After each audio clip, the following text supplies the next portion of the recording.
Hello friends, എല്ലാവർക്കും മഹാലക്ഷ്മി സീരിയലിൻ്റെ ഇന്നത്തെ എപ്പിസോഡിൻ്റെ റിവ്യൂയിലേക്ക് സ്വാഗതം. അങ്ങനെ കണ്ണൻ തന്നെ വീട്ടിൽ നിന്നും ഇറക്കി വിടാതിരിക്കാനായിട്ട് അവസാനത്തെ അടവ് പുറത്തെടുക്കുകയാണ് കരുണ. അതായത് പൊട്ടിക്കരഞ്ഞുകൊണ്ട് കണ്ണൻ്റെ കാലിൽ വീഴുന്നുണ്ട് കേട്ടോ കരുണ. എന്നിട്ട് കഴിഞ്ഞ സംഭവങ്ങളെല്ലാം എന്നെ വല്ലാതെ തളർത്തിയിട്ടുണ്ട് എന്നും എന്നെ ഇറക്കി വിടരുത്, എൻ്റെ കുഞ്ഞിന് വേണ്ടിയിട്ടാണ് ഞാൻ എല്ലാം സഹിക്കുന്നത് എന്നെല്ലാം കരുണ പൊട്ടിക്കരഞ്ഞുകൊണ്ട് പറയുമ്പോൾ, കണ്ണേട്ടാ ഒരു കാരണവശാലും ഇവളെ ഈ വീട്ടിൽ കയറ്റരുത് എന്ന് മഞ്ജു പറയുന്നുണ്ടെങ്കിലും കണ്ണൻ തൻ്റെ അവസാനത്തെ തീരുമാനം തുറന്നു പറയുന്നു. അതായത് ഉണ്ണിക്കിപ്പോൾ ജോലിയൊന്നും ചെയ്യാൻ കഴിയില്ല, പക്ഷേ അവൻ നടന്നു തുടങ്ങിക്കഴിഞ്ഞാൽ അവൻ തന്നെ സ്വന്തമായിട്ട് അധ്വാനിച്ച കുടുംബം നോക്കണം. എൻ്റെ കയ്യിൽ നിന്നും ഒരു ചില്ലി കാശ് പോലും അവന് കിട്ടില്ല. മാത്രമല്ല നിനക്കും ഇതുവരെ കിട്ടിക്കൊണ്ടിരുന്ന ഒരു സുഖ സൗകര്യങ്ങളും കിട്ടില്ല എന്നെല്ലാം കണ്ണൻ പറയുമ്പോൾ എല്ലാത്തിനും സമ്മതം മൂളുന്ന കരുണയെ തൽക്കാലം ഇറക്കി വിടണ്ട എന്ന് തന്നെ കണ്ണൻ തീരുമാനിക്കുന്നു. നൂലുകെട്ട് കഴിഞ്ഞാൽ ഏട്ടത്തി കുഞ്ഞിനെയും കൊണ്ടാണ് വരാൻ പോകുന്നത്. ആ സമയത്തായിരിക്കും ഇവൾ തനി നിറം പുറത്തെടുക്കാൻ പോകുന്നത് എന്നെല്ലാം മഞ്ജു പറയുമ്പോൾ, എന്ത് തനി നിറം കാണിക്കാനാ മഞ്ജു, ഇപ്പോൾ ഞാൻ നടന്നും ഉണ്ണി വീൽ ചെയറിലും അല്ലേ സഞ്ചരിക്കുന്നതെന്ന് കണ്ണൻ പറയുന്നു. ഏതായാലും കണ്ണൻ്റെ ആ തീരുമാനത്തിനോട് മഞ്ജുവിന് ഒരിക്കലും യോജിക്കാനായിട്ട് കഴിയുന്നില്ല. ഇനി ആ ജയിലിൽ കിടക്കുന്നവർ കൂടി ഇറങ്ങിക്കഴിഞ്ഞാൽ അവരെല്ലാവരും ചേർന്ന് എന്തായിരിക്കും പ്ലാൻ ചെയ്യാൻ പോകുന്നത് എന്നൊന്നും പറയാൻ പറ്റില്ല എന്നും മഞ്ജു പറയുന്നു. അങ്ങനെ പോകുന്നതിന് മുൻപായിട്ട് സ്നേഹം നടിച്ച അമ്മ കണ്ണേട്ടൻ്റെ ഭക്ഷണത്തിൽ വിഷം ചേർത്ത് കൊടുക്കരുത് എന്നും മഞ്ജു ദുർഗയോട് അപേക്ഷിക്കുന്നുണ്ട്. പിന്നീട് കരുണ ഉണ്ണിയുടെ മുറിയിലെത്തുന്നു. തുടർന്ന് തൻ്റെ കുഞ്ഞിന് വേണ്ടിയിട്ട് എല്ലാം അവസാനിപ്പിക്കാനാണ് തീരുമാനമെന്നും എനിക്കൊരു ആശുപത്രി ചെലവ് വന്നാൽ കൂടി അതിന് വേണ്ടിയിട്ട് പൈസ ചിലവാക്കാൻ മടിയുള്ള ആളാണ് നിങ്ങൾ.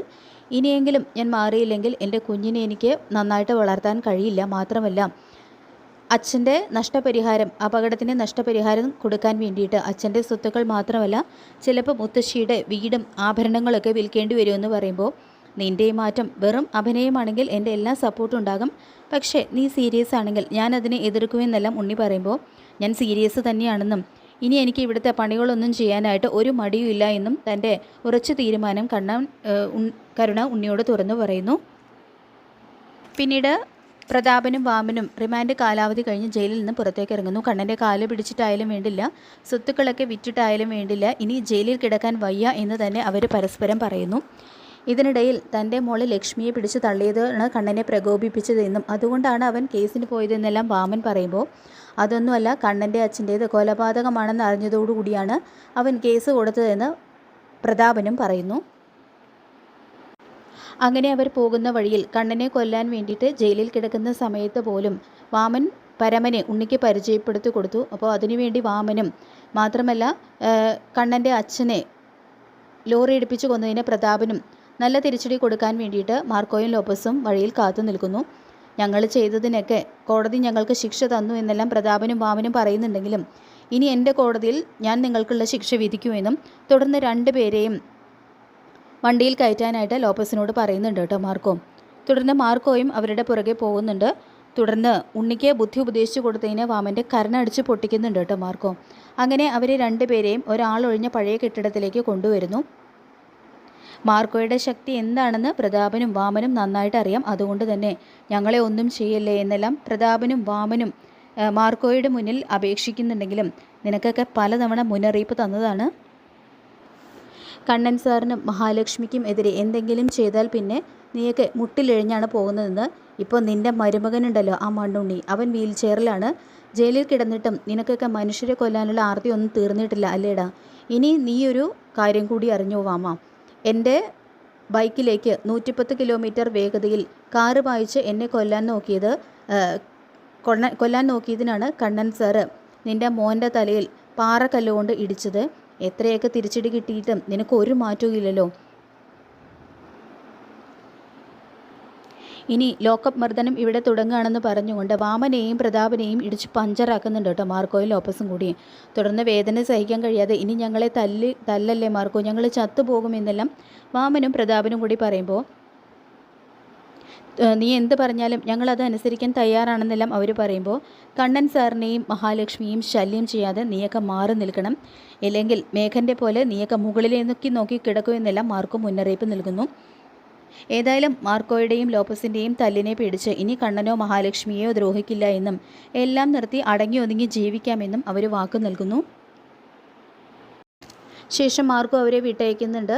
ഇത്രയൊക്കെ തിരിച്ചടികൾ കിട്ടിയിട്ടും വീണ്ടും ക്രൂരബുദ്ധി തന്നെയാണ് വാമനും പ്രതാപനും ഉള്ളത്. എടാ പ്രതാപ, കണ്ണനെയും മഹാലക്ഷ്മിയൊന്നും അല്ല നമ്മൾ ഇല്ലാതാക്കേണ്ടത്, ഈ മാർക്കോയെയാണ്. എൻ്റെ മോനെ കൊല്ലാൻ നോക്കിയത് അറിഞ്ഞതോടുകൂടി എനിക്ക് കണ്ണനോടുള്ള പക ഇരട്ടിയായി. ആദ്യം മാർക്കോയെ എന്ത് വില കൊടുത്തും നമ്മൾ തീർക്കണം, എങ്കിലേ കണ്ണനെ മഹാലക്ഷ്മിയും നമുക്കൊന്ന് തൊടാൻ പോലും കഴിയൂ എന്നെല്ലാം വാമദേവൻ പറയുമ്പോൾ, എടോ അതിന് കണ്ണനിപ്പോൾ വീൽ ചെയറിൽ സഞ്ചരിക്കുന്ന ഒരുത്തനല്ല, അവൻ്റെ കാലിന് തളർച്ചയൊന്നുമില്ല, അവനും നല്ല ആരോഗ്യം ഉണ്ടെന്നെല്ലാം പ്രതാപൻ പറയുമ്പോൾ, എങ്കിലും മാർക്കോയുടെ ശക്തി ഒന്ന് വേറെ തന്നെയാണ്. അതുകൊണ്ട് മാർക്കോയെ എന്ത് വില കൊടുത്തും നമ്മൾ തീർക്കണമെന്ന് തന്നെ വാമൻ പറയുന്നുണ്ട് കേട്ടോ പ്രതാപനോട്. പിന്നീട് ഉണ്ണിയുടെ മുറിയിലെത്തുന്ന ദുർഗ, എൻ്റെ ആങ്ങള എന്ന് പറയുന്ന ദുഷ്ടനും നിൻ്റെ ഭാര്യയുടെ അച്ഛനും റിമാൻഡ് കഴിഞ്ഞ് ജയിലിൽ നിന്നും ഇറങ്ങാൻ പോവാണ്. ഇനി നീ അവന്മാരുടെ ഉപദേശം കേട്ട് കണ്ണനും ലക്ഷ്മി മോൾക്കും എതിരെ ഒന്നും ചെയ്യരുത്. അല്ലെങ്കിൽ തന്നെ നീ നടന്നു തുടങ്ങിക്കഴിഞ്ഞാൽ നിനക്ക് തന്നുകൊണ്ടിരിക്കുന്ന സാലറിയൊക്കെ നിർത്താനാണ് കണ്ണൻമോൻ തീരുമാനിച്ചിരിക്കുന്നത്.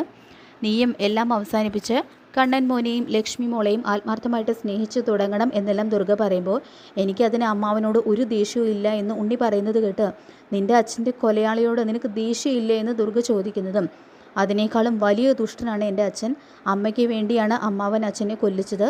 തുടർന്ന് ജയിലിൽ കാണാൻ ചെന്ന സമയത്ത് വാമൻ ഉണ്ണിയോട് പറഞ്ഞതെല്ലാം ഉണ്ണി ദുർഗയെ അറിയിക്കുന്നു. അമ്മയ്ക്ക് എല്ലാം തരാമെന്ന കണ്ടീഷനിലാണ് അമ്മയെ അച്ഛൻ കല്യാണം കഴിച്ചത് എന്നും വിവാഹം കഴിഞ്ഞതോടെ അച്ഛൻ കാലുമാറി. ആ ദേഷ്യത്തിനാണ് അമ്മാവൻ അച്ഛനെ ഇല്ലാതാക്കാൻ തീരുമാനിച്ചത്. അമ്മയോട് ഇത്രയ്ക്ക് കരുതലും സ്നേഹമൊക്കെ ഉള്ള അമ്മാവനെയാണോ അമ്മ വെറുക്കുന്നത്? അമ്മാവൻ ചെയ്തതിൽ എന്തെങ്കിലും തെറ്റുണ്ടെന്നൊന്നും എനിക്ക് തോന്നുന്നില്ല എന്നും ഉണ്ണി പറയുന്നു. അങ്ങനെ വാമൻ ഉണ്ണിയോട് പറഞ്ഞിരിക്കുന്ന ഈ കള്ളക്കഥകളെല്ലാം വിശ്വസിച്ച് വീണ്ടും ദുർഗ കണ്ണനെ വെറുത്തു തുടങ്ങുമോ? അങ്ങനെയാണെങ്കിൽ ദുർഗ വീണ്ടും പഴയ ദുർഗയായിട്ട് മാറും. മാത്രമല്ല സ്നേഹം നടിച്ച് കണ്ണനെ അപായപ്പെടുത്താനായിട്ട് ദുർഗ തന്നെയായിരിക്കും ശ്രമിക്കാനായിട്ട് പോകുന്നത്. അപ്പം നമുക്ക് കാത്തിരിക്കാൻ വരാൻ പോകുന്ന ത്രില്ലിംഗ് ആയിട്ടുള്ള എപ്പിസോഡുകൾക്കായിട്ട്. ഈ റിവ്യൂ ഇഷ്ടപ്പെട്ടെങ്കിൽ ലൈക്ക് ചെയ്യുക, ചാനൽ കൂടി ഒന്ന് സബ്സ്ക്രൈബ് ചെയ്ത് സപ്പോർട്ട് ചെയ്യുക. താങ്ക്